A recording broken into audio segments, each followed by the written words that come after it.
और एक बड़ी खबर आपको बता दें, प्रधानमंत्री नरेंद्र मोदी की मां हीराबा को लेकर एक अभद्र टिप्पणी का वीडियो सामने आया है। ये बहुत बड़ी खबर है।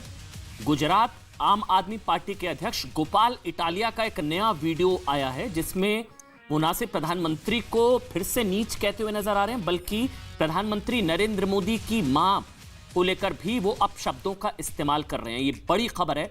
इसको लेकर स्मृति ईरानी, केंद्रीय मंत्री स्मृति ईरानी ने भी ट्वीट करा। एक बार वो वीडियो जो बीजेपी की तरफ से जारी किया गया है जिसमें वो अपशब्दों का इस्तेमाल कर रहे हैं प्रधानमंत्री नरेंद्र मोदी की मां को लेकर, प्रधानमंत्री नरेंद्र मोदी को लेकर। एक बार सुन लेते जल्दी से, एक बार सुना दीजिए। का आदमी यहाँ पे रोड शो कर रहा है और दिखा रहा है कि कैसे मैं पूरे देश को रहा हूँ। समझ लीजिएगा। ये वीडियो पुराना है लेकिन हम कोशिश कर रहे हैं जो नया वीडियो है वो हम आपको सुनाने, जिसमें गुजरात चुनाव में अब इसको लेकर स्मृति ईरानी का भी ट्वीट आ गया है और वो भी कह रही हैं कि हीराबा को लेकर जिस तरह के शब्दों का इस्तेमाल किया गया है गुजरात में वो पार्टी पूरी तरह से खत्म हो जाएगी। गुजरात जवाब देगा, लेकिन राजनीतिक शुचिता और मर्यादाओं को ताक पर रखते हुए प्रधानमंत्री नरेंद्र मोदी की मां हीराबा को लेकर अभद्र भाषा का इस्तेमाल किया गया। आ गई है, एक बार सुना दीजिए जल्दी से। નીચ નરેન્દ્ર મોદીની સભાનો ખર્ચો કેમ નથી માંગતા તમે? નીચ કિસ્મનો માણસ, એનો ખર્ચો માંગો. અને હીરાબા આવીને પાછા નાટકો કરે. આપણને બોલતા શરમ આવે એટલી મોટી ઉંમરના વ્યક્તિ વિશે, પણ એ લોકો નથી શરમાતા. 70 વર્ષનો મોદી થવા આવ્યો, હીરાબા પોતે 100એ પહોંચવા આવશે તોય મારા બેટા બે માંથી એક નાટકો બંધ કરતા નથી. આ નીચ નરેન્દ્ર મોદીની સભાનો ખર્ચો કેમ નથી માંગતા તમે? નીચ કિસ્મનો માણસ, એનો ખર્ચો માંગો. અને હીરાબા આવીને પાછા નાટકો કરે. આપણને બોલતા શરમ આવે એટલી મોટી ઉંમરના વ્યક્તિ વિશે, પણ એ લોકો નથી શરમાતા. 70 વર્ષનો મોદી થવા આવ્યો, હીરાબા પોતે 100એ પહોંચવા આવશે તોય મારા બેટા બે માંથી એક નાટકો બંધ करता નથી. आपने सुना, प्रधानमंत्री नरेंद्र मोदी की मां हीराबा को लेकर अभद्र टिप्पणी की गई है। गोपाल इटालिया, इससे पहले प्रधानमंत्री नरेंद्र मोदी को इन्होंने जिस शब्द का इस्तेमाल किया था, नीच कहा था। प्रधानमंत्री नरेंद्र मोदी की मां हीराबा को लेकर वो नाटक और इन शब्दों का वो इस्तेमाल कर रहे हैं। राजनीतिक शुचिता और राजनीतिक मर्यादाओं को यकीन मानिए ताक पर रख दिया गया। प्रधानमंत्री नरेंद्र मोदी की मां पर निजी हमले, गोपाल इटालिया, ये वीडियो बीजेपी की तरफ से जारी किया गया। हालांकि आपको बता दें स्मृति ईरानी की तरफ से भी ट्वीट किया गया, केंद्रीय मंत्री स्मृति ईरानी, उनकी तरफ से भी ट्वीट किया गया है कि जिस तरह की भाषा और जिस तरह के शब्दों का इस्तेमाल किया गया, आम आदमी party will be decimated in the Gujarat elections.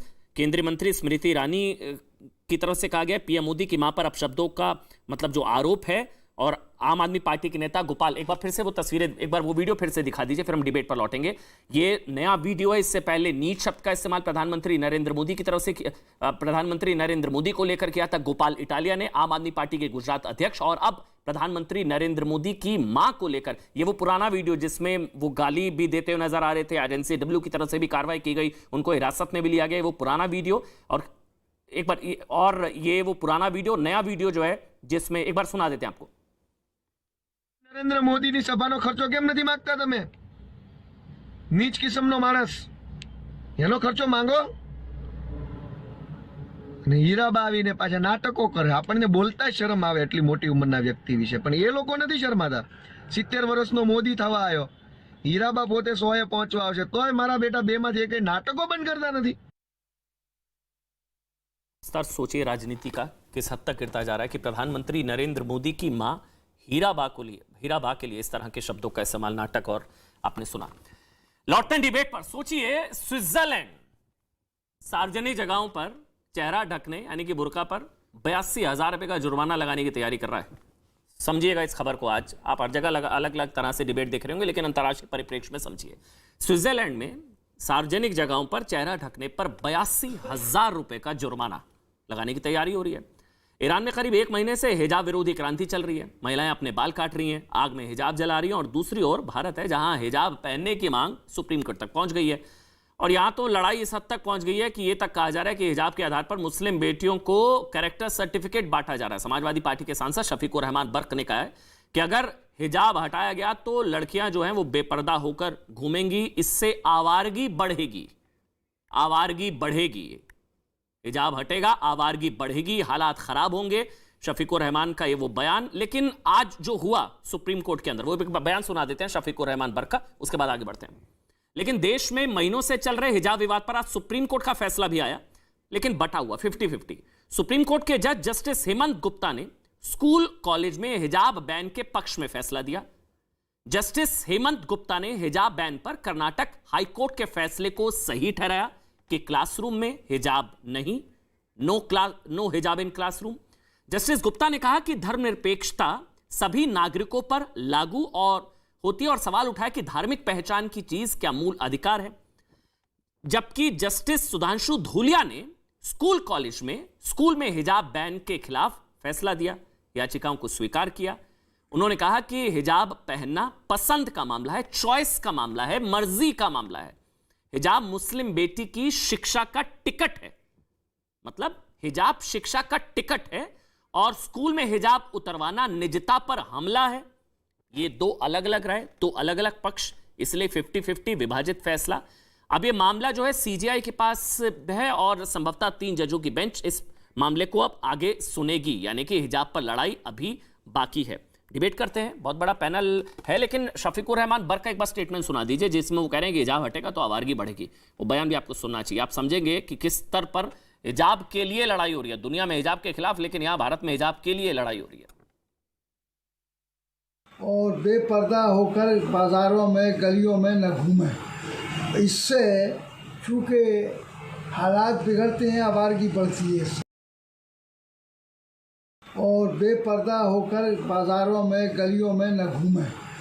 इससे चूँकि हालात बिगड़ते हैं, आवारगी बढ़ती है।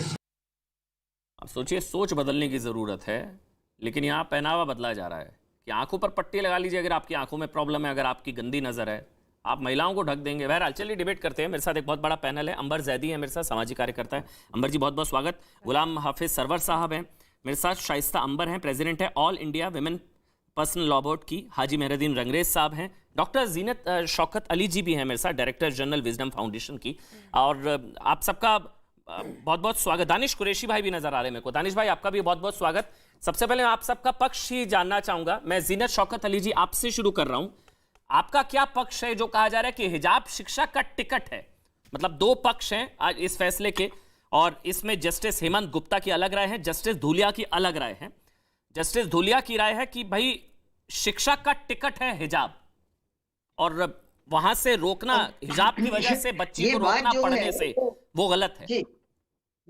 यू सी, ये बात जो है वो सहमति में ऐसे नहीं रख सकती हूँ। सबसे पहले तो ये है कि हिजाब जो है वो इंडिया में अलाउड है, क्योंकि जहाँ हमारा कॉन्स्टिट्यूशन जो है वो हर किस्म का ड्रेस अलाउ करता है लेडीज के लिए। लेकिन यहाँ जब हम स्कूल और एजुकेशन की बात करते हैं तो वहाँ यूनिफॉर्म की बात होती है, और वहाँ एक सा होना चाहिए सबका कपड़ा, और वहाँ कोई रिलीजियस डिफरेंस नहीं होना चाहिए, कोई सिंबलिज्म होना चाहिए। तो ये तो बड़ी अच्छी बात है। लेकिन ये जो डे वन से जो पोलिटिसाइज हो रहा है, क्योंकि देखिए एक राइट्स होते हैं जो इंस्टीट्यूशन के राइट्स होते हैं। इंस्टीट्यूशन का एक कॉन्स्टिट्यूशन होता है, वो कॉन्स्टिट्यूशन अगर आपको जचता नहीं है तो आप वो स्कूल में मत जाइए, तो और दूसरी स्कूल में जाइए। तो इसमें एंड टू से कि इसके एजुकेशन हैम्पर करता है, is to stretch it too far. क्योंकि ये बात मैं सहमत नहीं रखती हूँ, क्योंकि बहुत सारी स्कूल्स है, बहुत सारी कॉलेजेस है जो परमिशन देती है कि आप हिजाब पहन के जाइए। लेकिन चंद स्कूल जो है उनका एक कॉन्स्टिट्यूशन है जो कहता है कि एक यूनिफॉर्म होना चाहिए, जहां कोई भी किस्म का रिलीजियस सिंबलिज्म, या तो सैफरन नहीं हो, या तो क्रॉस नहीं हो, या तो और कोई रिलीजन का ना हो, ना तो तिलक हो, कोई चीज ना हो, ना हेड स्कार्फ हो। तो वो बात जो है वो सब बच्चे एक साथ हो जाते हैं, वन लाइन में हो जाते हैं, और उनका एजुकेशन हासिल करने का जो मकसद है वो ज्यादा मेरे ख्याल से अच्छा रहता है, क्योंकि एक दूसरे में ये सब बातें बीच में नहीं आती है रिलीजन की। ये जजमेंट जो दिया गया था हाई कोर्ट का, मेरे ख्याल से बहुत अच्छा जजमेंट था। और ये किस्म की बातें जो मैं सुन रही हूँ कि हिजाब हटा गया है तो मॉरल्स खराब हो जाएंगे, अरे भाई मर्दों की आंख पे पर्दा जो है वो मर्दों के लिए भी है कि अपने आंख नीचे करो। तो क्या सिर्फ अगर मुसलमान लड़कियां ही हिजाब पहने और दूसरी नहीं पहने और वो उनको नजर उनकी नजर अच्छी होना चाहिए, शाइस्ता किसी अंबर की भी जी, नजर अच्छी होना ठीक चाहिए। ठीक ठीक, मतलब डॉक्टर बोलने का जीनत, ये डॉक्टर जीनत, कि ये ठीक, जो आपका हिजाब पक्ष का लफ्ज है, ठीक। जो हया का आप लफ्ज है, जस्टिस वो हेमंत मर्दों के गुप्ता लिए भी आया है। के सिर्फ मतलब हम लोग उनका जो औरतों पक्ष के है कि बीच में कर्नाटक क्यों हाईकोर्ट का जाते हैं? फैसला सही है, तो क्लासरूम में हिजाब की कोई जगह नहीं है, ये आपका मत है। ठीक है, मैं शाइस्ता अंबर जी, मुस्लिम बेटियां क्या बिना हिजाब के नहीं पढ़ सकती? क्यों नहीं पढ़ सकती हैं? हिजाब इतना ज़रूरी नहीं है, एजुकेशन ज़्यादा ज़रूरी है। और हमारे देश में हिजाब हो या कोई और कलर हो, जो हमारी शिक्षा को, जो हमारे संविधान को और हमारे राष्ट्र को अगर अशांति पैदा कर रहा हो और उसमें विवाद पैदा कर रहा हो, कंट्रोवर्सी हो रही हो, तो मैं समझती हूँ कि वो चीज़ें दूर कर करके हमारे देश में शिक्षा और विकास और डाइवर्सिटी का माहौल होना चाहिए। सबसे पहले हमारा राष्ट्र, हमारा संविधान है, बाद में हमारा धर्म है। हम अपने राष्ट्र और संविधान के जो हमको राइट और हमारे ड्यूटी और हमारा फ्रीडम दिया गया है, हम उसके दायरे में रह करके पढ़ते हैं, काम करते हैं। लेकिन ये और एजुकेशन बहुत मस्त नहीं, है। जो ये कहा और जा रहा है कि ये मर्जी होनी चाहिए, भाई चॉइस होनी चाहिए, क्लासरूम में हिजाब मर्जी है, चॉइस है, फिर वो देखिए, चॉइस हर जगह नहीं चल सकती है। एक डेकोरम होता है, एक यूनिफॉर्म होता है, एक ड्रेस कोड होता है। आप स्विमिंग करने जाएंगी तो क्या आप हिजाब पहनकर स्विमिंग करेंगी? हैं? ये एक ड्रेस कोड है। वकीलों का एक ड्रेस कोड है, डॉक्टर का एक ड्रेस कोड है। आप एक ड्रेस कोड को फॉलो करिए, नहीं तो आप उस संस्था से हट जाइए। आपकी वो संस्था आपसे जबरदस्ती नहीं कह रही है कि आप हमारी संस्था में आके एडमिशन लीजिए। आप अपना कॉलेज, अपना इंस्टीट्यूशन अलग खोल लीजिए। फिर नहीं, तो इसमें जो पक्ष आ रहा है वो ये है कि एजुकेशन रोक दें। उसमें जो पक्ष आ रहा है वो ये कि क्या हम ऐसे प्रतिबंध लगाकर उनके जीवन को बेहतर बना रहे हैं? हिजाब उतारने के लिए कहना उनकी निजता पर हमला है, क्लासरूम के बाहर हिजाब उतारने के लिए कहना उनकी निजता पर हमला है, और मुस्लिम बेटियों की गरिमा पर हमला है, और धर्मनिरपेक्ष शिक्षा से वंचित करना है हिजाब उतारने के लिए कहना। अंबर जैदी, मतलब मैं सवाल ले लेता हूं, ये हिजाब की जो जिद है क्लासरूम में, हिजाब के कोई खिलाफ नहीं है, लेकिन क्लासरूम में हिजाब की जिद, आपका सवाल यह है कि ये क्या मजहबी हट है या संवैधानिक हक है? ये हक है या हट है? सबसे पहले तो हम संवैधानिक हक की बात कर लेते हैं। जो लोग स्टार्टिंग से, जब से ये विवाद शुरू किया गया है, तो संवैधानिक हक यानी कि article 19 freedom of speech and expression की बात कर रहे हैं कि हिजाब एक फ्रीडम ऑफ चॉइस है। तो सबसे पहली बात तो ये कि ये कोई एब्सोल्यूट नहीं है कि आप करना है तो करना ही है, आप अपनी मर्जी से कुछ भी कर सकते हैं, उसको बदला नहीं जा सकता। तो एक तो ये बात है। और सबसे पहले अब हम आज जो वर्डिक्ट आया, जो कि स्प्लिट है, उसमें एक तरफ तो जस्टिस गुप्ता हैं जिन्होंने ये बात कही है कि हाईकोर्ट का जो वर्डिक्ट है उसका स्टेटस को मेंटेन रहेगा, लेकिन दूसरी तरफ जो जस्टिस दुलिया ने बात कही है उसको लेकर जितने भी मुस्लिम लीडरशिप है वो उनको लेकर बहुत खुशी मना रही है। आप उनके ही बयान सुनिए, एक ही जुबान में वो एक तरफ कहते हैं कि हिजाब जो है, ओवैसी जी की मैं बात करती हूं सबसे पहले। ओवैसी जी ने जस्टिस दुलिया के बयान को लेकर ये बात कही कि हिजाब को लेकर कुरान में सूरह अज़ाब में आयत में ये कहा गया है, जो कुरान में जो भी बात कही गई है वो एसेंशियल है, हमको माननी ही है। लेकिन उसके साथ साथ वो एंड में ये भी कहते हैं कि फ्रीडम ऑफ चॉइस और एक्सप्रेशन की बात करें, वो हमें जस्टिस दुलिया का बयान बहुत अच्छी बात है और हम उसकी बहुत उसका स्वागत करते हैं। तो पहले तो आप वो खुद ही नहीं डिसाइड कर पा रहे कि ये एसेंशियल टू इस्लाम है या फ्रीडम ऑफ चॉइस का मसला है। अगर फ्रीडम ऑफ चॉइस की बात है तो आप ये बताइए, जब एक अंडर एज लड़की जो स्कूल गोइंग है वो किस तरह से डिसाइड करेगी कि ये उसकी चॉइस है? और दूसरी बात, जब हम सेक्युलर इंस्टीट्यूशंस के अधिकारों की बात करते हैं, सिर्फ इंस्टीट्यूशंस ही नहीं, बहुत सारी ऐसी ऑर्गेनाइजेशंस है जहां पर ड्रेस कोड होता है, जहां पर आपको उसके हिसाब से उनके सेट रूल्स होते हैं जो हम सबको मानने पड़ते हैं।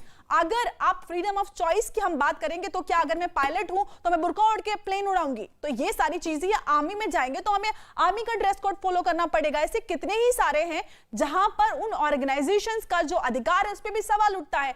और हम भारत की जब बात करते हैं तो भारत में अमन जो मेन स्ट्रीम एजुकेशन के स्कूल हैं उसमें ऐसे हजारों स्कूल्स हैं जहां पर हम हिजाब को देखते हैं ड्रेस कोड में। और इनफैक्ट मैं जिस जगह से आती हूँ उत्तर प्रदेश के, वहां पर एक स्कूल है, वहां पर हिंदू लड़कियां भी हिजाब लगाकर आती हैं क्योंकि वो ड्रेस कोड का हिस्सा है। आपको ड्रेस कोड मानना पड़ेगा। ये बात सही है। पक्ष ये आता है कि कुछ स्कूलों में अलाउड है, तो जहां अलाउड है वहां है, जहां यूनिफॉर्म, क्योंकि जब यूनिफॉर्म शब्द यूनिफॉर्म का मतलब है यूनिफॉर्मिटी, एग्जैक्टली यही एक समानता, तो वहां चॉइस हो ही नहीं सकती है। एग्जैक्टली अब जब यूनिफॉर्मिटी आ गया, यूनिफॉर्म शब्द का मतलब अर्थ है यूनिफॉर्म, यूनिफॉर्मिटी समानता, तो जब यूनिफॉर्म है तो चॉइस तो हो ही नहीं सकती। हर कोई अपनी अपनी चॉइस से अगर आएगा कपड़े पहनकर तो फिर वो होगा नहीं। मैं एक बार सरवर साहब का कमेंट ले लेता हूं, लेकिन उससे पहले दानिश भाई, मैं एक कमेंट आपका ले रहा हूं। दानिश कुरैशी है।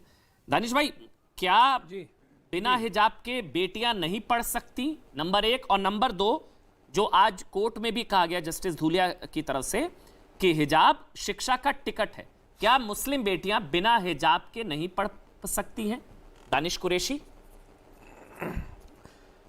देखिए अमन साहब, मैं आपको सबसे पहले तो जो हमारी बहनें बैठी हैं, मैं उनको कानून का दर्स सिखा दूँ। अभी हमारी कोई बहन कह रही थी कि वो छोटी हैं, वो डिसाइड नहीं कर सकती, तो इसीलिए उनके वालिद वालिदैन जो हैं, उनके माँ बाप जो हैं, वो फैसला करते हैं। जिन परिवारों में हिजाब उनका कल्चर का या रिचुअल्स का हिस्सा है, और जो लोग इसी तहजीब में अगर पढ़ाई करने जाते हैं, तो वो उनके माता पिता का है। देखिए मैं आपको बताऊँ, इस्लाम में 2 चीज़ें हैं। ला इकरा फिद्दीन, मतलब ज़बरदस्ती नहीं हो सकती। अगर कोई नहीं पहन रहा है हिजाब तो उसको आप ज़बरदस्ती नहीं पहना सकते, तो अच्छी बात है। तो अगर कोई पहन रहा है तो उसको आप ज़बरदस्ती उतार भी नहीं सकते। याद रखिए, ये जो पूरा मामला है, इसमें उन लड़कियों की तरफ से पूरा मामला किया गया जो लोग हिजाब पहनना चाहते थे। दूसरे नंबर की हम बात करें कि ये सारा मामला खड़ा क्यों हुआ, आप मुझे ये बताइए कि अभी कोई कह रहा था यूनिफॉर्मिटी की, आप बताइए क्या सारे देश में स्कूल का एक ही ड्रेस है? नहीं है। हम आपको बताते, पंजाब पुलिस का आप देखिए तो पगड़ी पहनेगी तो उसकी खाकी कलर की पगड़ी है। अगर सिख रेजिमेंट की आर्मी में बात करेंगे तो उसकी पगड़ी मिलिट्री कलर का जो उसका यूनिफॉर्म है उस तरीके का है।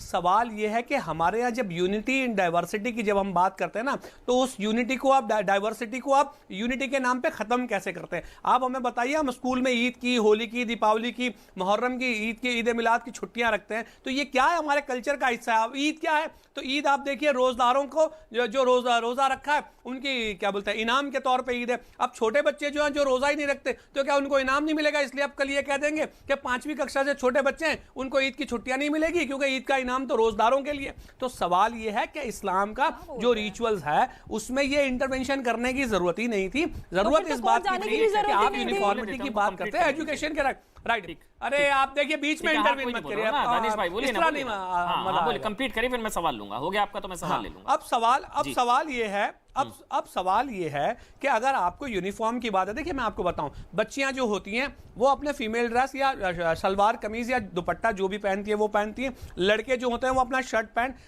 जूते जो भी होता है वो पहनते हैं। सवाल यहाँ ये है कि एक पीस ऑफ क्लॉथ अगर ऐड हो जाता है कि जिनको पहनना है वो पहने, जिनको नहीं पहनना है वो ना पहने, क्यों हम उन फैमिलीज के ऊपर ज्यादा रिस्ट्रिक्शन ला रहे हैं? जिन लोगों ने बच्चियों को हिजाब के साथ अलाउड किया है, इससे तो ड्रॉप आउट रेशियो बढ़ेगा और कुछ नहीं होगा, जो आप जानबूझ के करना चाहते हैं। एक तरफ तो आप महिलाओं का ड्रॉप आउट रेशियो कम हो, इस पे ये सवाल ड्रॉप आउट रेट बढ़ेगा, यानी कि किताब से पहले हिजाब है जी, हिजाब पहले या किताब?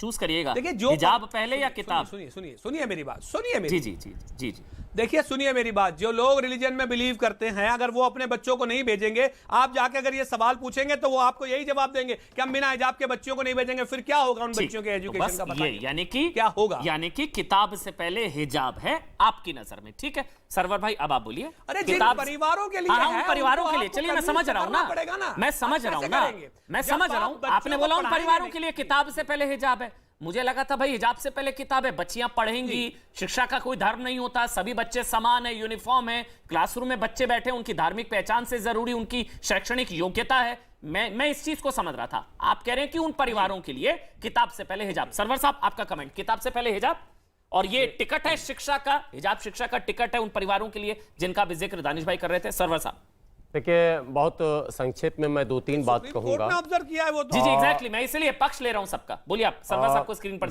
जब इस्लाम की बात आए तो मैं समझता हूं कि सबसे पहले कुरान की बात ही आएगी, और कुरान की बात जब आएगी तो कुरान की सबसे पहली आयत है इक़रा बिस्मि रब्बिकल लज़ी खलक़, पढ़ने की बात। और सिर्फ इक़रा बिस्मि तक मामला नहीं है, कुल हल यस्तविल लज़ीना यालमून वल्लज़ीना ला यालमून, और ऐसे कई आयात हैं कुरान में जो हुक्म है पढ़ो का मतलब है कि ये फर्ज है। और उसके सपोर्ट में एक हदीस है, तलबुल इल्म फरीज़तुन अला कुल्ले मुस्लिमिन औ मुस्लिमा, यानी मर्द औरत दोनों के लिए इल्म का हासिल करना फर्ज है, जबकि नकाब या पर्दा जो है इसको फर्ज के ज़ुमरे में नहीं रखा गया। सपोज दैट, हालांकि कोर्ट में पेश नहीं हो पाएगा क्योंकि बार बार ये बहस में बात आ रही कि एसेंशियल पार्ट है या नहीं पार्ट। और एक बात और बोल लेने दिए, फिर मैं सब जवाब बोलिए। एक बात और, इस डिबेट में कई बार हमारे मुस्लिम पैनलिस्टों ने सिख धर्म को घसीटने की कोशिश की। प्लीज प्लीज इस बात को आप याद रखिए, पगड़ी इस्लाम में भी सुन्नत है लेकिन हमने छोड़ा, टोपी सुन्नत है और 1000 ऐसी सुन्नतें हैं जिसको हमने छोड़ रखा, लेकिन सिखिज्म ने पगड़ी को अनिवार्य माना है। वो सेना में रहे, पुलिस में रहे, जहां भी रहे, वो उसको छोड़ते नहीं है। इसलिए इस डिबेट में बार बार ये उदाहरण देना कि उनको पगड़ी अलाउड है तो हमको क्यों नहीं, हमको जो चीज हमने अनिवार्य बनाया हमने पहले क्यों नहीं बनाया? अगर हम सरवर साहब आप कह रहे हैं कि हिजाब इस्लाम की एसेंशियल प्रैक्टिस नहीं है। अब मैं आ रहा हूं, मैं कहूंगा अभी तो पूछ रहा हूं ना आपसे, पूछ रहा हूं भाई, मैं इस्लाम का जानकार नहीं हूं। क्या एसेंशियल रिलीजियस प्रैक्टिस है हिजाब इस्लाम की? आप मौलानाओं से डिबेट करते करते आधे मौलाना तो कम से कम हो ही गए। मुझे नहीं पता ये सब। पर्सनल लॉ बोर्ड को ये जिम्मेदारी है। ट्रिपल तलाक में भी सुप्रीम कोर्ट में पर्सनल लॉ बोर्ड ने हलफनामा दायर किया था, खुद कहा था कि ट्रिपल तलाक, इंस्टेंट ट्रिपल तलाक ये जो है, हाँ ये बिदअत है। बिदअत का मतलब आप किसी आलिम से फिर पूछिएगा, बिदाती को का आखिरी जो अंजाम होता है वो जहन्नम होता है। यानी इतना बड़ा जुर्म था और उस बिदात को अगर सुप्रीम कोर्ट ने रोक दिया तब तो आपने स्वागत नहीं किया। हिजाब एसेंशियल रिलीजियस प्रैक्टिस है? ये बताइए मेरे को। मैं जहां आना चाह रहा हूं सर, वहां पहले इस पे आ जाइए ना, मुझे बता दीजिए छुपा हुआ मामला। पहले ये बताइए ना, क्या हिजाब एसेंशियल रिलीजियस प्रैक्टिस है? बोर्ड अब कोर्ट में देगी और दूध का दूध पानी का पानी आ जाएगा सामने। पर्सनल लॉ बोर्ड के पास सारा सेटअप है, वो अब सुप्रीम कोर्ट में ये बताए, सुप्रीम कोर्ट को संतुष्ट करे कि एसेंशियल प्रैक्टिस है या नहीं, और अगर है तो इतने दिनों से इस पर बहस आपने क्यों नहीं की? ये बहस भी सरकार को ही छेड़नी पड़ी, वो भी भाजपा की सरकार को। एक बात लेकिन अहम बात, एक भारतीय कंटेस्ट में गुरु, हम लोग को बचपन में पढ़ाया गया था हिंदी में, गुरु गोविंद दो खड़े काको लागू पाए, अब बलिहारी गुरु प्रेम को कि गोविंद दियो बताए। अरे साहब जब पढ़ोगे ही नहीं तो क्या एसेंशियल पार्ट है, क्या नहीं है, क्या सुन्नत है, क्या फर्ज है, क्या वाजिब है, खुदा को कैसे पहचानोगे? इसलिए ड्रॉप आउट का जो लोग ड्रॉप आउट का ड्रामा कर रहे हैं, जो लोग वो इस्लाम के दुश्मन है, मुसलमानों के दुश्मन है, 17,000 उन बेटियों को जाहिल रखने का ठप्पा उनके ऊपर पड़ेगा। और ये बर्क साहब जो बार बार कह रहे हैं आवारगी देखनी है तो गांव समाज में जाकर देखिए कैसे है। आराम से, क्या मजहब सिखाता है हिजाब की वजह से बच्चियों को शिक्षा से वंचित रखना? सवाल को समझिएगा, हिजाब की वजह से शिक्षा से वंचित रखना क्या ये मजहब सिखाता है? किताब से पहले हिजाब को रखना। देखिए मैं अमन जी मैं एक बात कहना चाहूंगा, ये देश को आजाद हुए 75 साल हो गए, सालों से लड़कियां जो है हिजाब पहन के स्कूल में जा रही थी। कर्नाटक में कुछ लोगों ने, जब एक लड़की जा रही थी स्कूल में तो उन्होंने जय सिया राम के नारे लगाए, उन्होंने अल्लाह अकबर कह दिया, तो इस बात को लेकर लोग कोर्ट चले गए, धीरे धीरे मुद्दा बनाया गया, तब कि ये मुद्दा है कुछ नहीं।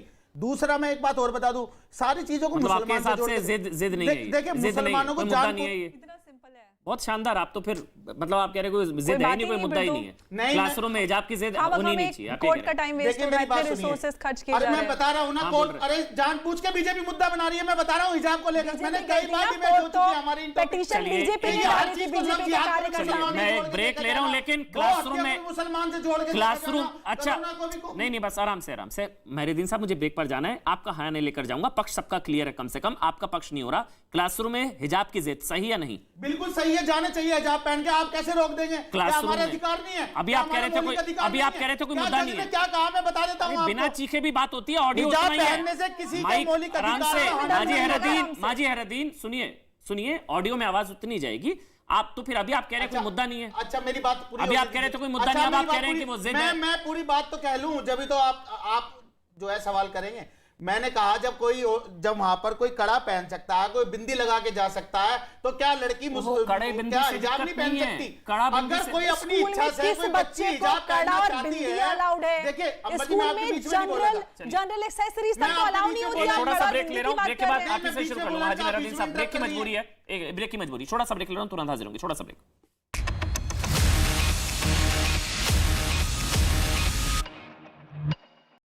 आचार्य की मूर्ति का अनावरण किया। ये नया भारत है, अपनी आध्यात्मिक और सांस्कृतिक परंपरा पर गौरव की अनुभूति करता है। महाराष्ट्र एटीएस ने जालना में पीएफआई के एक सदस्य को गिरफ्तार कर लिया। आरोप है कि वो उस इलाके में लोगों को अपने संगठन से जोड़ रहा था। पटना के एक इलाके में पुलिस ने खुफिया जानकारी मिलने पर हथियारों की तस्करी करने वाले को गिरफ्तार कर लिया। पूछताछ के क्रम में यह पता चला कि ये कोलकाता से आर्म्स को लेके आ रहे थे।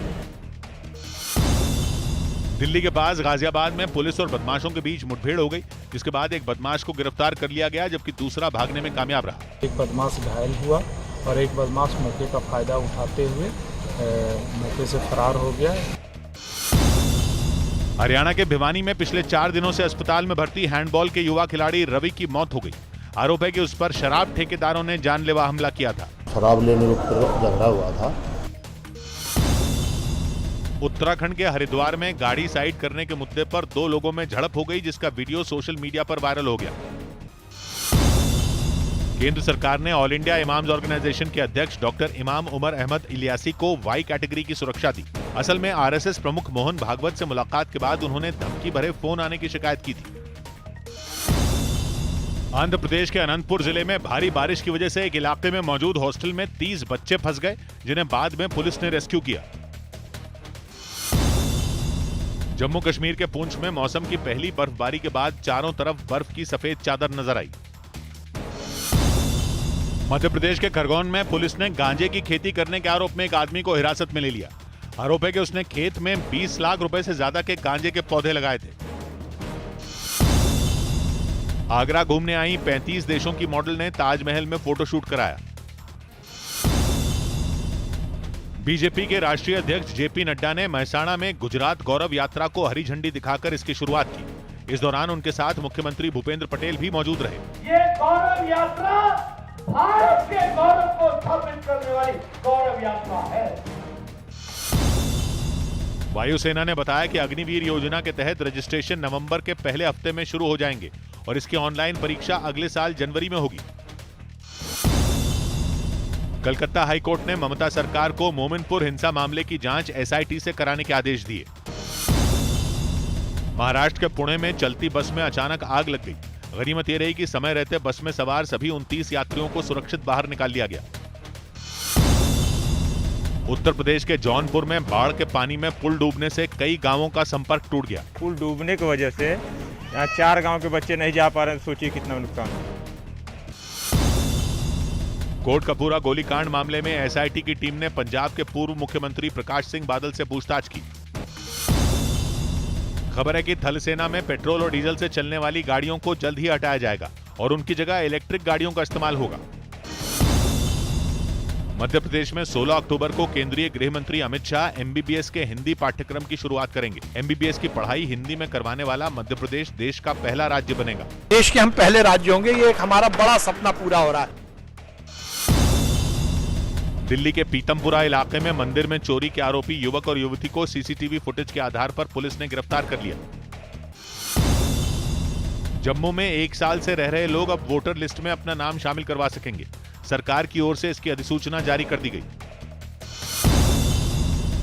राजस्थान के उदयपुर में पुलिस ने सरकारी बस से शराब की कई बोतलें जब्त की। इसके साथ ही उसके ड्राइवर को भी हिरासत में ले लिया। 4 पेटी बियर और 18 बोतलें दारू की मिली। हरियाणा के सोनीपत में एक शराब तस्कर को गिरफ्तार कर उसकी संपत्ति पर प्रशासन ने बुलडोजर चला दिया। अवैध क्षेत्र में है और सरकारी भूमि पर कब्जा है। महाराष्ट्र के गढ़चिरौली में पुलिस ने नक्सलियों के 2 कुकर बम बरामद किए, जिन्हें बाद में नष्ट कर दिया गया।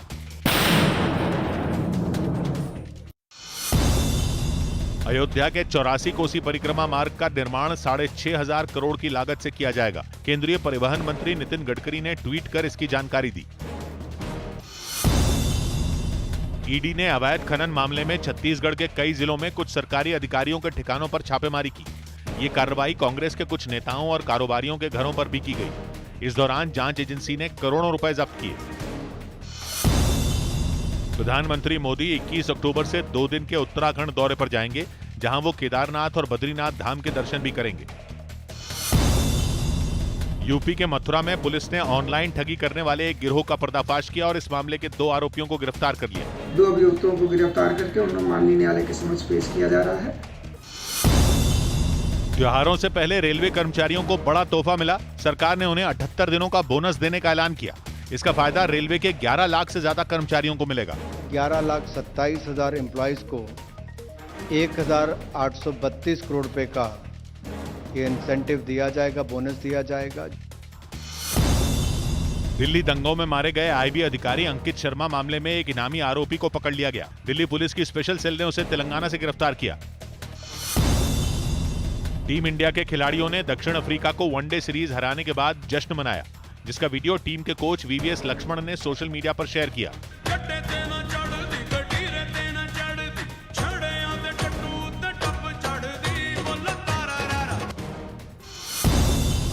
पंजाब सरकार ने दिवाली, गुरु पर्व, क्रिसमस और नए साल के जश्न के लिए पटाखों पर दिशा निर्देश जारी कर दिए, जिसके तहत राज्य में सिर्फ ग्रीन पटाखे जलाने की मंजूरी दी गई। उत्तर प्रदेश के सीतापुर में भारी बारिश और फिर बांध से पानी छोड़े जाने की वजह से कई इलाकों में बाढ़ जैसे हालात बन गए, जिसके बाद एसडीआरएफ की कई टीमें तैनात कर दी गई। घाघरा नदी में पानी अपने अब तक के उच्चतम, इस सीजन के अपने उच्चतम जलस्तर पे था। दिल्ली के पास गुरुग्राम में एक मकान में जोरदार धमाका हो गया, जिसमें 2 बच्चों समेत 6 लोग घायल हो गए। बताया गया कि घर में रखे पटाखों में आग लगने से यह हादसा हुआ। शादियों में बम पटाखे बजाता था। केंद्रीय मंत्री ज्योतिरादित्य सिंधिया ने दिल्ली में उद्योग भवन के बाहर सफाई अभियान में हिस्सा लिया। राष्ट्रपति द्रौपदी मुर्मू 2 दिन के त्रिपुरा दौरे पर अगरतला पहुंची, जहां उन्होंने चाय बागान में काम करने वाली महिलाओं से मुलाकात की। अयोध्या में मुख्यमंत्री योगी आदित्यनाथ ने स्वामी रामानुजाचार्य की मूर्ति का अनावरण किया। ये नया भारत है, अपनी आध्यात्मिक और सांस्कृतिक परंपरा पर गौरव की अनुभूति करता है। महाराष्ट्र एटीएस ने जालना में पीएफआई के एक सदस्य को गिरफ्तार कर लिया। आरोप है कि वो उस इलाके में लोगों को अपने संगठन से जोड़ रहा था। पटना के एक इलाके में पुलिस ने खुफिया जानकारी मिलने पर हथियारों की तस्करी करने वाले को गिरफ्तार कर लिया। पूछताछ के क्रम में यह पता चला कि ये कोलकाता से आर्म्स को लेके आ रहे थे। दिल्ली के पास गाजियाबाद में पुलिस और बदमाशों के बीच मुठभेड़ हो गई, जिसके बाद एक बदमाश को गिरफ्तार कर लिया गया, जबकि दूसरा भागने में कामयाब रहा। एक बदमाश घायल हुआ और एक बदमाश मौके का फायदा उठाते हुए मौके से फरार हो गया। हरियाणा के भिवानी में पिछले 4 दिनों से अस्पताल में भर्ती हैंडबॉल के युवा खिलाड़ी रवि की मौत हो गई। आरोप है कि उस पर शराब ठेकेदारों ने जानलेवा हमला किया था। शराब लेने पर झगड़ा हुआ था। उत्तराखंड के हरिद्वार में गाड़ी साइड करने के मुद्दे पर 2 लोगों में झड़प हो गई, जिसका वीडियो सोशल मीडिया पर वायरल हो गया। केंद्र सरकार ने ऑल इंडिया इमाम्स ऑर्गेनाइजेशन के अध्यक्ष डॉक्टर इमाम उमर अहमद इलियासी को वाई कैटेगरी की सुरक्षा दी। असल में आरएसएस प्रमुख मोहन भागवत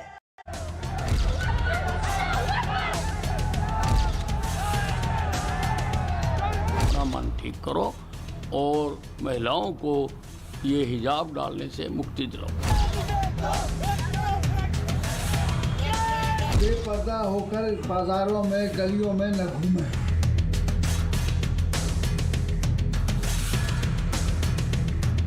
जो हाई कोर्ट का जजमेंट था वो it was bad in law.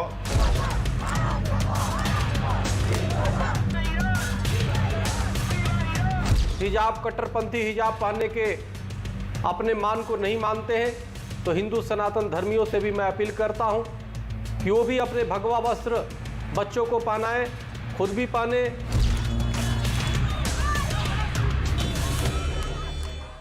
ये भी विडंबना है कि एक तरफ हिजाब को इस्लाम की एसेंशियल प्रैक्टिस और ज़रूरी बताया जा रहा है, वहीं इस्लामिक मुल्कों में हिजाब के खिलाफ विरोध प्रदर्शन हो रहे हैं, हिजाब के खिलाफ क्रांति हो रही है। ईरान में सोचिए क्या हो रहा है। स्विट्जरलैंड में खबर है कि सार्वजनिक जगहों पर मुंह ढकने पर, अगर चेहरा ढकने पर 82,000 रुपये का जुर्माना लगेगा। उसको लेकर संसद में प्रस्ताव पहुंच चुका है। पूरे यूरोप में इस तरह की क्रांति है, ईरान में इस तरह की क्रांति है, कई शहादतें हो चुकी हैं, कई लोग मारे जा चुके हैं। महसा आमिनी जिनका नाम, वो उनकी वहाँ पर मौत हुई है हिजाब के खिलाफ। लेकिन यहाँ हिजाब के लिए, भारत में हिजाब के लिए लड़ाई चल रही है, सुप्रीम कोर्ट में सुनवाई चल रही है, बहुत बड़ा। हाँ बोलिए, आपको मैंने बीच में रोक दिया था, बोलिए अब आप। मैं सवाल ले लेता हूँ। अगर आपको हिजाब और किताब में से किसी एक को चुनना होगा तो आप अपने बच्ची या अपने घर के किसी लोगों को हिजाब या किताब में से किसको चुनेंगे? देखिए पहले हम जो है हिजाब को चुनेंगे, बाद में किताब को चुनेंगे। बाद में किताब, हाँ चलिए ठीक है। आपकी दूसरा मैं एक बात बता रहा हूँ, अभी आपने जो बात बताई कि ईरान की बात बताई और जगह की बात बताई, वहां पे संविधान नहीं है, हमारे देश में संविधान है और देश में कानून है, तो हम तो अपने देश के संविधान और कानून के तहत चलना चाहते हैं। दूसरा, कर्नाटक सरकार ने, मैं सुनिए, एकदम ऑडियो के बढ़ा देते हैं राज से। तो संवैधानिक तरीके से, कानून के हिसाब से अगर कर्नाटक में स्कूल्स का ऑर्डर है कि यूनिफॉर्म माननी होगी, तो यहां तो आपका धर्म आ गया। देखिए अमन जी, और भी तो बहुत सारे राज्य हैं, बीजेपी के राज्यों में जहां अलाउड है वहां पहनिए, टारगेट किया जा रहा है। बात ये टारगेट है। आपने बोला, आपने बोला संविधान पहले है, धर्म बाद में। ठीक, संविधान पहले। तो संवैधानिक तरीके से कर्नाटक हाईकोर्ट का आदेश अभी लागू है, नंबर 1 अंतरिम आदेश अभी लागू है, यानी कि अभी के हिसाब से क्लासरूम में हिजाब बैन है। तो बोलिए, क्लासरूम में जब तक हिजाब बैन है, बच्चे स्कूल में जाएं, बोल दीजिए। नहीं सुनिए, नहीं, हाँ मैं वही तो बता रहा हूँ, सुनिए तो। अच्छा ये बताइए, जब कोई टीका लगा के और कड़ा पहन के जा सकती है कोई बच्ची, टीका तो लगाने से, कड़ा पहनने से नहीं, वो ये मुद्दा जानबूझ के बनाया जा रहा है। अमन जी, मैं बार-बार आपको बता रहा हूँ, क्या बीजेपी राज्यों में क्यों बनाया जा रहा? ये मुद्दा और राज्यों में तो नहीं है, कहीं पर भी, कहीं पर कोई वो नहीं है। सरकार ने जो काम किया, बनते हैं जब आप पढ़ते हैं। आप कह दीजिए मुद्दा ही नहीं है, ना जाए क्लासरूम में हिजाब की जिद गलत है, मुद्दा खत्म। नहीं, क्यों नहीं जाएंगे हिजाब से? मुद्दा आप बना रहे हैं। अरे हमारे आप बना रहे हैं। अरे हम अपनी बेटियों को अल्लाह के रसूल की जैसे बनाने, उनकी बेटियों के जैसे बनाना चाहते हैं, तो हम तो पहनेंगे हिजाब। जिन्हें हमारे से दिक्कत है, तो बच्चियों के अधिकार का मामला है, ये तो बच्चियों के अधिकार का मामला है, ये तो महिला अधिकार का मामला है, मुस्लिम बेटियों के शिक्षा के अधिकार का मामला है कि अगर कोई सोचिए क्लासरूम में हिजाब के खिलाफ कोई नहीं है, ऐसी जिद है कि पढ़ाई छोड़ दो, हिजाब ना छोड़ो, मतलब पढ़ाई जाए तो जाए, हिजाब ना जाने पाए, किताब से पहले हिजाब। ये सोच क्या? सुनिए ना, ये सोच, हिजाब भी जरूरी है, किताब भी जरूरी है। नहीं, अब अगर चूज करना पड़ेगा, कर्नाटक हाईकोर्ट के फैसला भी अंतरिम आदेश उसी का है, तो बताइए किसको चूज करेंगे? देखिए, फिर तो हम कानून की जो बात होगी उसको फॉलो करेंगे। तो फिर बोलिए, जो कानून फैसला देगा, हमने 4 बार पलटी मार चुके हैं सुप्रीम कोर्ट का फैसला को मानेंगे। इसका मतलब क्लासरूम में हिजाब की जिद अभी के हिसाब से गलत। देखिए, जब तक कोर्ट का निर्णय नहीं आता तब तक गलत, तब तक स्कूल नहीं गलत नहीं। हम कोर्ट का सम्मान करेंगे, हम बार-बार कह रहे हैं, कोर्ट का सम्मान और देश के कानून का सम्मान करना चाहते हैं। कंफ्यूज है। मेरा सवाल ये है, अभी के हिसाब से चूंकि कर्नाटक हाई कोर्ट का अंतरिम आदेश लागू है, नंबर 1 आप जानते हैं, बिल्कुल, तो इसका मतलब अभी के हिसाब से आप संविधान को मानते होंगे, संविधान सबसे ऊपर है, आप लोग कहते हैं ना, बिल्कुल। तो अभी के हिसाब से स्कूल्स में हिजाब की जिद जो लोग कर रहे हैं वो गलत है? देखिए, वो गलत नहीं है, मैं फिर बार-बार कह रहा हूं। क्यों? जब कर्नाटक हाई कोर्ट का संविधान सबसे ऊपर, अरे वहां के कुछ लोगों ने अगर आपत्ति दर्ज करा दी तो सरकार कोर्ट पहुंच गई, वो गलत, कुछ लोगों की आपत्ति की वजह से। अच्छा, आप पूरे समाज को जो है डिनाई कर देंगे, आप हमारे मौलिक अधिकारों को खत्म कर देंगे।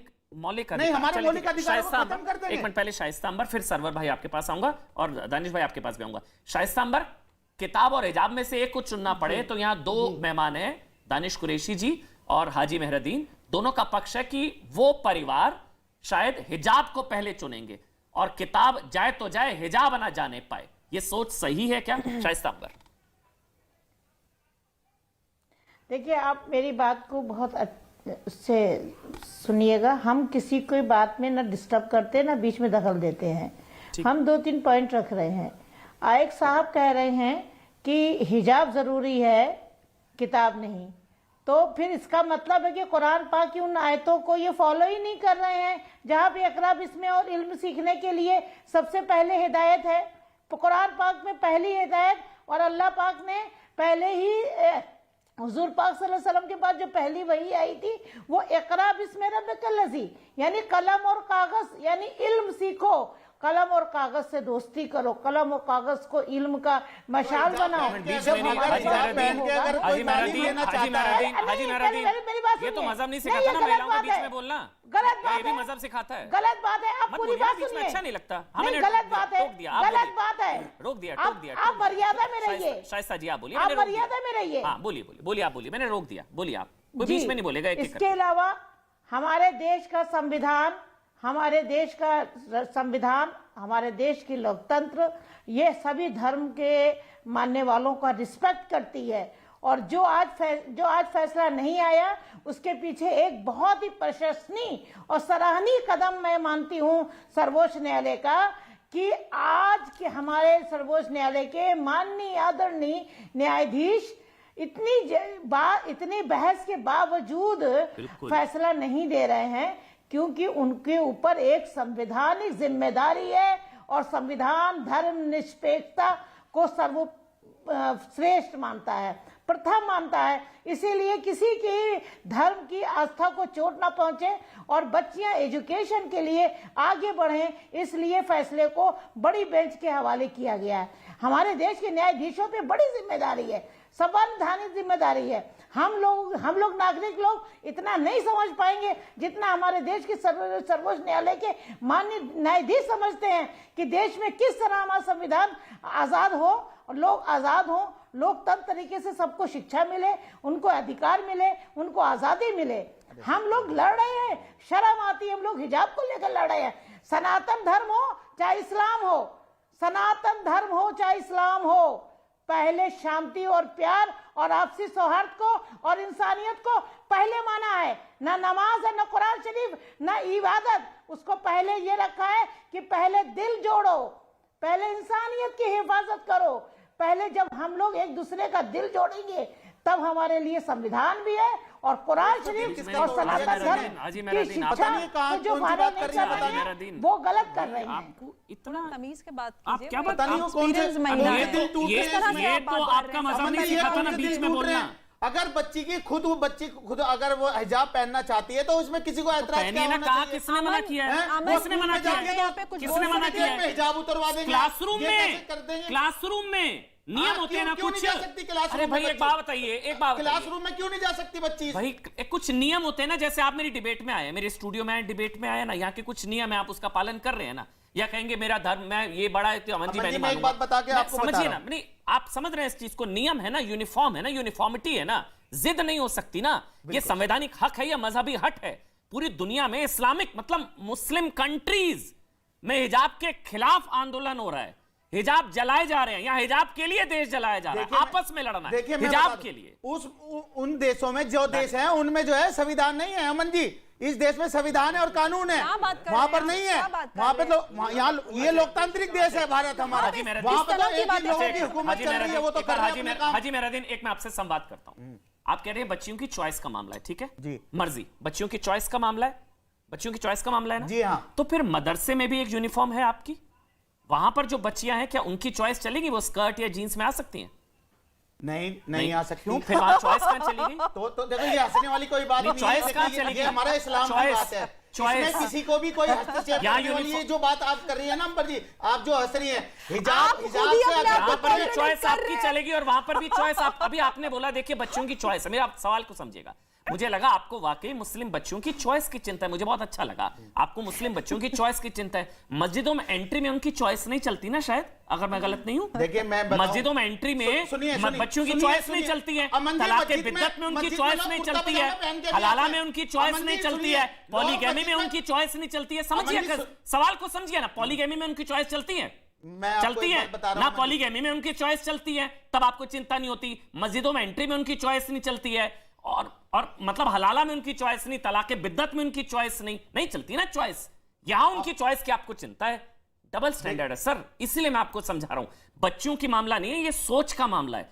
क्लासरूम में हिजाब यूनिफॉर्म का मामला है sir, it's not against any religion. अगर यूनिफॉर्म मैं मानता हूं, दानिश भाई आ रहा हूं, आप यूनिफॉर्म की बात कर रहे हैं, यूनिफॉर्म में अगर रंग की कैप की इजाजत है, अगर कलर की इजाजत होती है कैप की, तो हिजाब की क्यों नहीं होनी चाहिए? ये सब चीजें जो है कोर्ट कह रही, मैं नहीं कह रहा ये बात, कोर्ट के जज ने कही है बातें सारी। ठीक, कोर्ट ने कही। डॉक्टर बोलिए जल्दी से, अमरा बोलिए। देखिए अमन, बहुत जरूरी ये है कि हम जिस एस्पेक्ट को हम सबसे निगलेक्ट कर रहे हैं वो ये है, डॉक्टर जीनत आ रहा हूं कि जो फ्रीडम ऑफ चॉइस के नाम पर एक रिग्रेसिव प्रैक्टिस को महिलाओं पर थोपने की कोशिश की जा रही है, खासतौर से भारत में आज, जबकि ईरान में और पूरे अन्य मुल्कों में इसके खिलाफ एक आंदोलन चल रहा है। लेकिन यहाँ पर बैठे में हमारे भाई साहब रंगरेज साहब लगातार खुद ही अपने जाल में फंसते जा रहे हैं, कभी कूद के इधर पहुंच जाते, कभी उधर पहुंच जाते हैं। फ्रीडम ऑफ चॉइस अगर है तो आप क्यों उन महिलाओं की फ्रीडम ऑफ चॉइस के नाम पर नहीं खड़े होते? जैसा कि आप अभी बात कर रहे थे, शादी में अगर हम इस्लाम में बात करें तो इस्लाम में शादी एक कॉन्ट्रैक्ट है, लेकिन all India Muslim personal law board ने तलाक बिदअत के समय कोर्ट में ये एफिडेविट जारी किया और कहा कि महिलाओं के पास इतनी अकल नहीं होती कि वो अपना तलाक का अपने आप उनको अधिकार दिया जा सके। तो वो औरतें कम होती हैं उनको शादी में, जबकि इस्लाम के हिसाब से कॉन्ट्रैक्ट है, तो कॉन्ट्रैक्ट में तो दोनों पार्टीज इक्वल होती हैं, वो अपनी टर्म्स रख सकती हैं। महिलाओं के अधिकार के लिए कभी सड़कों पे नहीं उतरे। आज भी तलाक हसन को जो वायलेशन कर रहे हैं, महिलाओं को घर से निकाल रहे हैं उसका वायलेशन करके, ये लोग कभी उनके अधिकार के लिए निकल आते। आप पढ़ाई की बात करते हैं महिलाओं की, 17,000 बच्चियां आज स्कूल से ड्रॉप आउट कर चुकी हैं। आप लोगों ने किसी से आज तक ये अपील नहीं है और दानिश, एक मिनट मेरे कान पे चिल्लाने से आपका पॉइंट हाजी मेहरादीन, मैं फिर पूछ रहा हूँ, ये तो नहीं सिखाता ना आपका मजहब, बीच में क्यों बोलते हैं आप? अपनी टर्न पर बोलिए कि सब कितने शालीनता से डिबेट कर रहे हैं। सरवर साहब भी वेट कर रहे हैं, दानिश भाई भी वेट कर रहे हैं, डॉक्टर जीनत और दानिश भाई मैं आपके पास आ रहा हूं, लेकिन पहले दानिश कुरैशी आपके पास, फिर डॉक्टर जीनत मैं आपके पास आऊंगा। दानिश भाई, फिर वही सवाल, किताब और हिजाब में से अगर हिजाब को चुनना है तो फिर जैसा शाइस्ता अंबर कह रही हैं कि कुरान में तो शिक्षा का महत्व सबसे ज्यादा है, क्या मजहब सिखाता है हिजाब की वजह से बच्चियों को शिक्षा से वंचित रखना? सवाल आप समझ गए होंगे। दानिश भाई, डॉक्टर जीनत आ रहा हूं। ठीक है, देखिए अब मैं जवाब देता हूं और उम्मीद करता हूं कि सब इत्मीनान से सुनेंगे। अभी किसी ने सवाल किया था कि मजहब बड़ा है या संविधान। मैं आपको एक बात बता दूं, हमारा जो संविधान है ना 1950 में लागू हुआ। अगर इस्लाम की बात की जाए तो उससे फार 1200-1400 साल पुराना वो मजहब है। हिंदुइज्म की भी बात की जाए तो मुझे पता नहीं है, लेकिन वो भी काफ़ी पुराना मजहब है। और भी बाकी सारे छोटे छोटे जो प्रथाएं थी, जो रूढ़ी थी, उन सब के इंक्लूसिवनेस का नाम है भारत का बंधारण, भारत का संविधान। याद रखिए आप, मुझे एक बात, ये पैनल में कोई भी बैठा ये समझा दे, सुनिए बीच में ना बोले। बोलिए। तो कोई बोल रहा है सवाल, कोई भी एक व्यक्ति मुझे ये बता दे कि किसी भी एक रूढ़ी को, एक रिचुअल्स को, एक मजहब को, एक व्यक्ति को का अगर एक्सक्लूजन उसमें होता तो क्या वो उसे एक्सेप्ट करते? सारे लोगों की, सारे मजहब की, सारी परंपराओं का इंक्लूजन जब आया, जब हमने भारत संविधान लागू किया। अब आप मुझे बताइए, लागूकरण होने के बाद ये कहा जा रहा है कि भाई हिजाब पहले आएगा कि किताब पहले आएगी? अरे भाई, जो मुसलमान है उसके लिए तो किताब का जो वो है, उसका जो हुकूक है, वो तो उसको आइन के आदि ही नहीं मिला हुआ है, तो आप कैसे रोक लेंगे उसको? दूसरे नंबर की बात, अंबर बहन अभी कह रही थी कि भाई ये थोपा जा रहा है। मेरी बहन, आप समझिए, ये पिटिशन उन बहनों ने की है जो खुद पहनना चाहती हैं। तो जो पहनना चाहती हैं, आप उनको क्यों जबरन रोक रही हैं? मुझे तो जितना बहुत ज्यादा इल्म तो नहीं है इस्लाम का, लेकिन जितना मैं जानता हूं, आप जबरन किसी को रोक भी नहीं सकते, क्योंकि इस्लाम जबरदस्ती तो थोपा जाएगा नहीं। अब अगर किसी को नहीं पहनना है, सुनिए अमन, एक सवाल पूछ लेता हूं आपसे। जी, बिल्कुल सही बात है कि संविधान जो है राइट टू रिलीजन देता है, धार्मिक स्वतंत्रता का अधिकार देता है, आपने बिल्कुल ठीक कहा। लेकिन अगर कुछ धार्मिक परंपराएं संविधान सम्मत ना हो, मैं आपको उदाहरण दे सकता हूं, कहीं पॉलीगैमी से लेकर हलाला से लेकर तलाक बिद्दत भी उसमें था, जिसमें संविधान में जो अधिकार दिए उनका उल्लंघन होता है, जैसे महिला अधिकार का राइट टू, मतलब ये, तो क्या अगर कुछ धार्मिक प्रथाएं संविधान सम्मत ना हो तो संविधान ऊपर है या वो धार्मिक प्रथाएं ऊपर? देखिए, मैं आपको सीधी से बात समझा दूं। अमन, जो आप पूछ रहे हैं ना, मैं उसका जवाब दूं।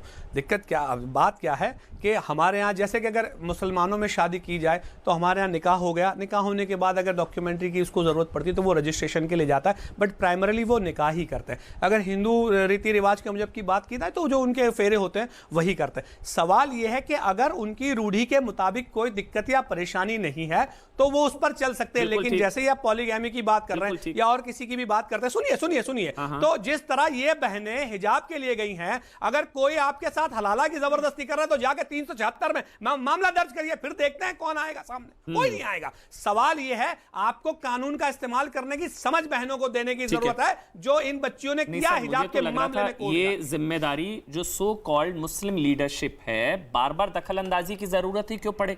तलाक बिद्दत को खुद ही खत्म कर दिया जाता तो फिर सुप्रीम कोर्ट को इंटरफेयर ना करना पड़ता।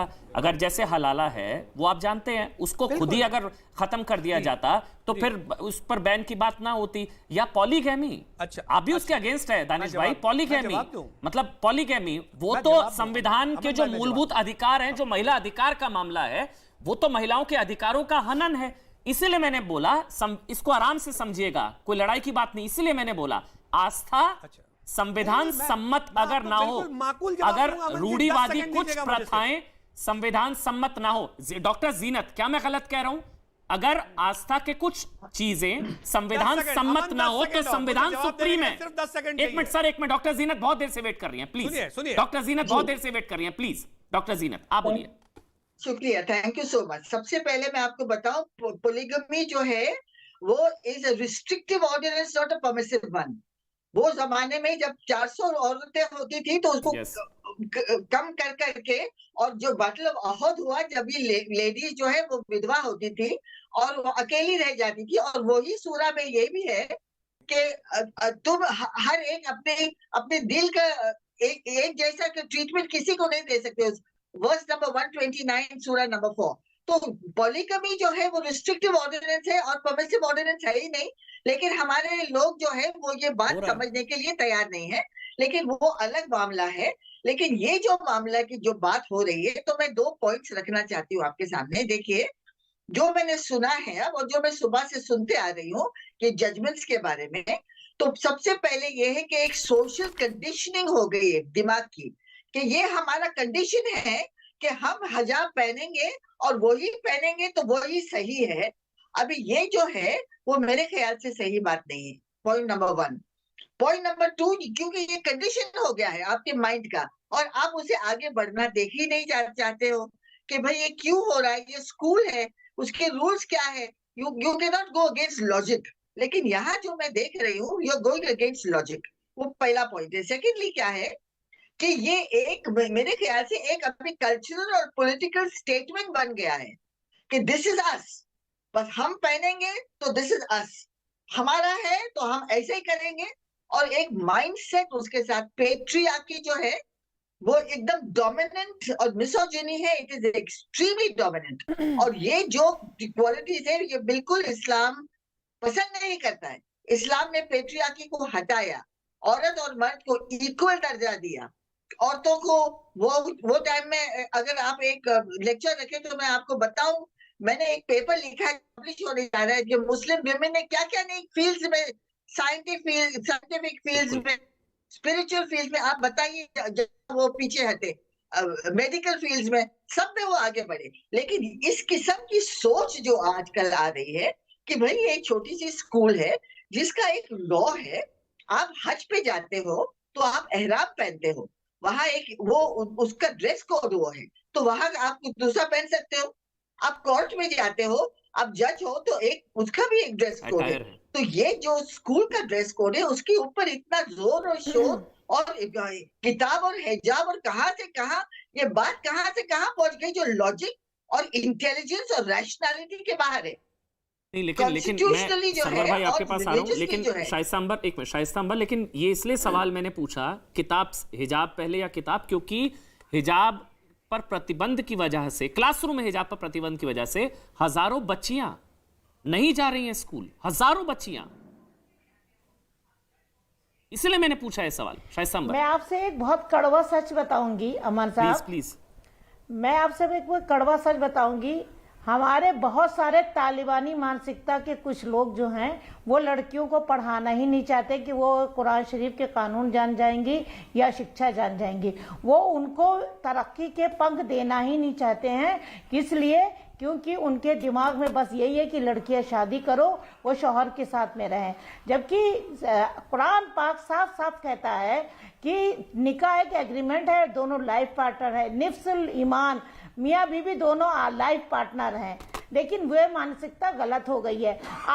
आपके चैनल से मैं बहुत जिम्मेदारी से बोल रही हूँ कि आपका सुप्रीम कोर्ट में जितने भी टीवी चैनल वाले हैं 3 दिन से हमको देख रहे हैं, और कल पिटीशन दे रही हूँ कि कुरान शरीफ में तलाक की जो शक्ल है वो सिर्फ तलाक है। और हमारे कुछ लोगों ने 1300 साल से तलाक की किस्में तैयार कर दी हैं। जैसे आम अमरूद की किस्में होती हैं, जैसे फलों की किस्में होती हैं, वैसे ही तलाक की किस्में बना दी। तलाक मुगल्लिज़ा, तलाक एहसान, तलाक हुस्ना और तलाक कनाइया, तलाक मुगल्लिज़ा, तलाक बिदत, ये इस तरह के तलाकों की किस्में एक फल और सब्जी की तरह से बना दी गई हैं। जबकि कुरान पाक में सिर्फ तलाक है, और तलाक एक रहमत है, उसको ज़हमत और तलाक की तलवार और पूरी तरह से लड़की की जिंदगी और मियां बीवी की जिंदगी, खुशहाल जिंदगी को काटने वाले, तोड़ने वाले उन लोगों को आप क्या कहेंगी? लोग हैं उन लोगों को आप क्या कहेंगी जो कहते हैं कि भाई ये आप चॉइस पर क्यों अड़ंगा लड़ा रही हैं? 10 सेकंड देंगे, कि 10 बिल्कुल आ रहा हूं दानिश भाई, कि महिलाओं बच्चियों की चॉइस है, मर्जी है, ये चॉइस का मामला है। अमन क्या उन लोगों को आप क्या कहेंगे? शाइस्ता अंबर, आ रहा हूं एक मिनट। मैं सिर्फ कहूंगी कि जो हमारे इस्लाम या सनातन धर्म की मेन स्पिरिट के अगेंस्ट जा रहे हैं, उनको सही दिशा में लाने का सब देश के लोगों को जरूरी है कि आपस में आपसी सौहार्द हो।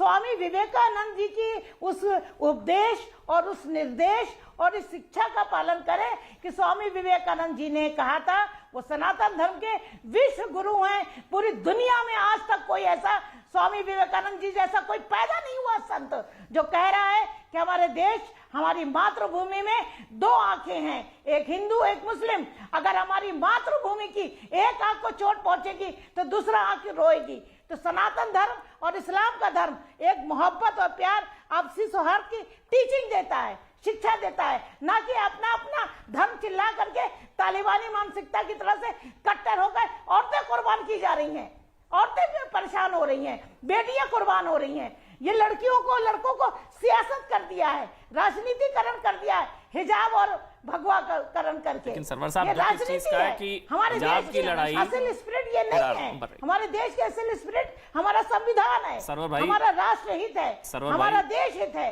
जो शाइस्ता जी कह रही हैं वो इसलिए गंभीर है क्योंकि लड़ाई हिजाब की लड़ी जा रही है महिला अधिकार के नाम पे, कि बच्चियों को पहनना है, उनका मन है, उनकी चॉइस है, उनकी मर्जी है। बड़ी चॉइस की चिंता हो रही है कथित मौलानाओं को अभी। वैसे नहीं होती, मुस्लिम बेटियों की चॉइस की इतनी चिंता होती तो इतनी सारी चीजें हैं, वहां कभी चॉइस की चिंता नहीं होती। लेकिन अब चॉइस वाकई में मुस्लिम बेटियों की चॉइस की चिंता है या अपनी चिंता है?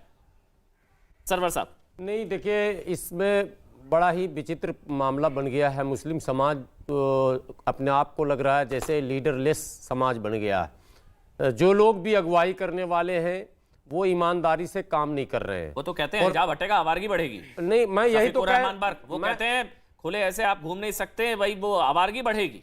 अरे आवारगी बढ़ेगी, जिसकी नजर में प्रॉब्लम है उसको वो चश्मा लगाएगा, उसका इलाज करिए। बच्चियों को थोड़ी ना ढक देंगे। अभी शाइस्ता बहन कह रही थी, मतलब कोई चोरा चक्का बाहर घूम रहा है, अगर वो कोई मर्डरर बाहर घूम रहा है तो हम घर में बैठ जाएंगे, उसको अंदर करेंगे ना भाई।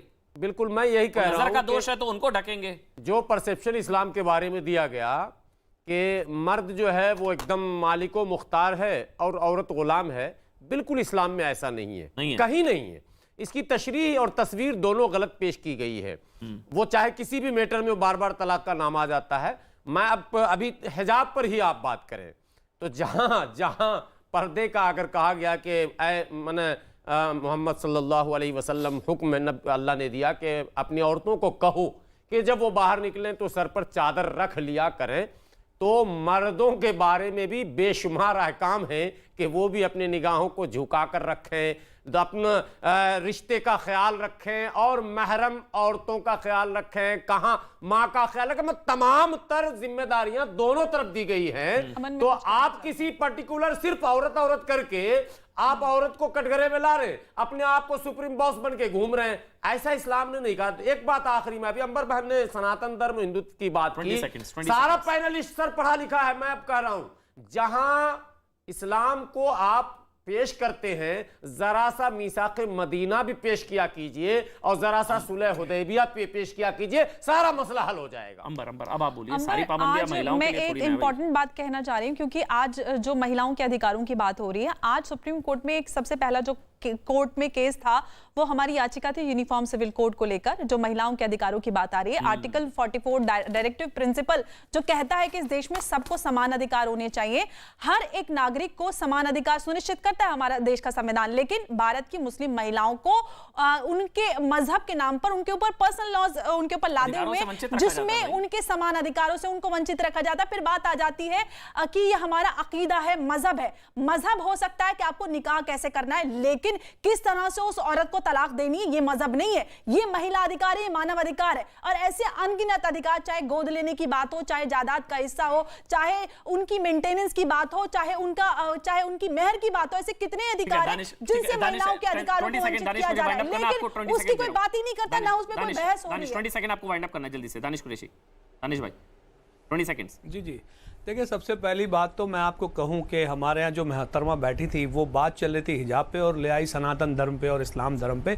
छोड़िए उसको। मैं अभी पैनल पे जो बैठे हैं उनसे पूछना चाहता हूं, मुझे 10 नाम ऐसे बता दीजिए जिनके साथ में पॉलीगैमी का मामला हुआ हो, या 10 नाम ऐसे बता दीजिए जिनके साथ में हलाला का इश्यू हो, बता दीजिए आप, बताइए। मैं भी तो अंबर जी आप बता दीजिए, मैं भी सुन लूं भाई, सुन लो, बोलिए ना आप, बोलिए। बहुत धन्यवाद, 100 बात की एक बात, बहुत धन्यवाद।